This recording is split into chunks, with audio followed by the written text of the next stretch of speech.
Ang lalaking ito, pulis na re-responde sana sa narinig na pamamaril sa Katipunan Street, Barangay Commonwealth, Quezon City madaling araw kanina. Pero isang lalaki ang lumapit sa kanya mula sa likod. Hindi na nakuna ng CCTV pero pinagbabaril ng lalaki ang pulis.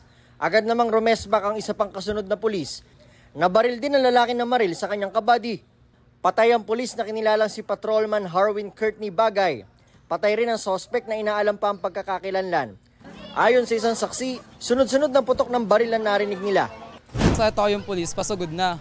Yung mga customer napayuko bigla. Una, akala yung motor. Pangalawa, sunod-sunod na yung putok ng baril. Pagkatapos ng barilan, ayun, nakita namin, may nakalandusay na.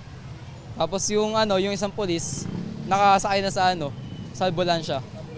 Ayon sa NCRPO, hold-upan sanang re-respondihan ng dalawang pulis.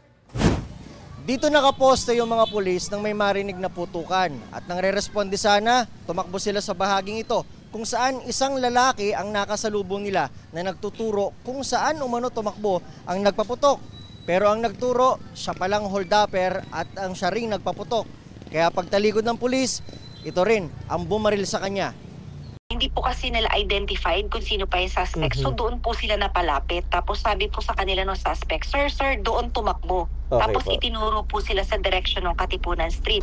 So nung tumalikod na po itong ating mga pulis, saka po bumunot naman po itong ating suspect at pinaputukan po itong ating isang patrolman.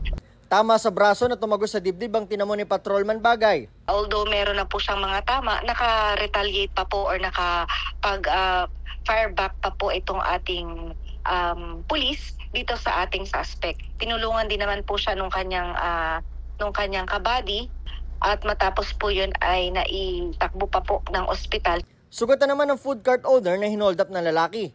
Mayroon ding isang bystander na nasugatan matapos tamaan din ng bala. Inaayos na raw ng PNP ang gagawing pagpaparangal kay Patrolman Bagay. Para sa GMA Integrated News, ako si Nico Wahe, ang inyong saksi. Mga kapuso, maging una sa saksi.